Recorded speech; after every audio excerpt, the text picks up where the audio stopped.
Muraho neza abakunzi ba Nkundwa TV. Uyu munsi Nkundwa TV igiye kubagezaho amwe mu mateka ndetse n'ubutwari bwaranze abana cyangwa abanyeshuri b'Inyange. Kuba twizihiza umunsi w'ubutwari cyangwa w'intwari buri tariki ya mbere y'ukwezi kwa kabiri buri mwaka, nibivuze ko aribwo tugomba kuvuga intwari kandi sibwo tugomba kugaragaza ubutwari. Ubutwari bukwiye kuvugwa buri munsi, bugakorwa buri munsi, bugasigasirwa buri munsi. Rero uyu munsi twifuje kubagezaho amateka yaranze ubutwari bw'abanyeshuri b'Inyange, nyuma tukavuga amasomo tugomba kubigiraho. Ku itariki 18 z'ukwezi kwa gatatu mu 1997, abacengezi bateye mu kigo cy'Inyange giherereye mu ntara y'Iburengerazuba, basaba abanyeshuri b'umwaka wa gatandatu ndetse n'abo wa gatanu kwitandukanya mu moko yari ari icyo gihe.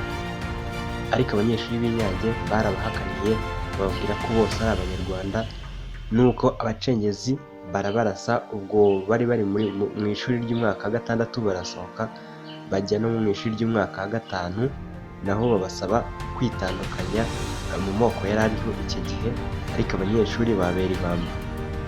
Abacengezi bahitamo kubarasa, babatera n'amagoronedi. Bamwe barapfuye, abandi barakomereka, abandi barakira, bamwe n'uyu munsi bariho. None buri tariki 18 z'ukwezi kwa gatatu buri mwaka mu kigo cy'Inyange bizihiza ubutwari bwaranze bariya abanyeshuri.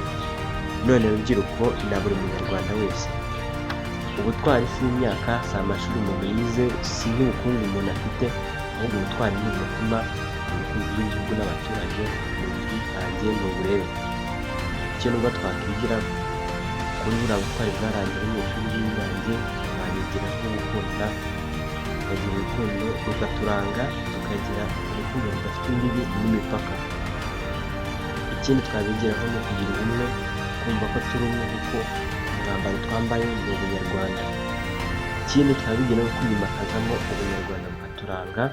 Twabigiraho kandi guharanira kugira ubutwari mu byo dukora byose, byaba imirimo yigenga cyangwa iya leta, tukagira ubwo butwari. Ikindi tugire ubutwari bwo gusigasira ibyagezweho, mbibutsa ko ubutwari butagaragara gusa ku rugamba rw'amasasu, ahubwo mureke tugire ubutwari butuma hatazongera kubaho urwo rugamba rw'amasasu. Murakoze, tugire ubutwari bwo gufashanya, bwo kwihangira imirimo, bityo ubushomeri bugabanyuke mu gihugu cyacu. Tugire ubutwari bwo kwandika ibitabo, bwo kugirana inama nziza, ubutwari bwo kurwanya ibiyobyabwenge mu gihugu cyacu, ubutwari bwo kurwanya abasitiri binyuze ku mbuga nkoranyambaga, bityo umunsi byagezweho Abanyarwanda twese tuzaserebure iyo ntsinzi, natwe Abanyarwanda twese twitwe nk'intwari. Murakoze, byari Intore Ngoma Frank wabagezagaho iki kiganiro. Bikunze ubutaha twazabirizaho indi ntwari yo bita Niyitegeka Felicite. Murakoze, byari Ngoma Frank binyuze kuri Nkundwa.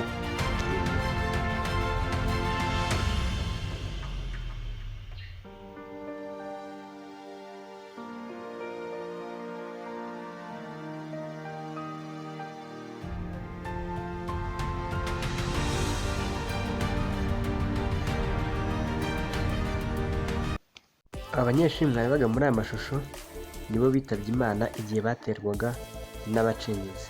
Abandi bariho n'uyu munsi, abo nibo babashije guhitanwa n'ibyo bitero. Rero mukore subscribe, like, share, munatange n'ibitekerezo kuri iyi channel yacu ya Nkundwa TV.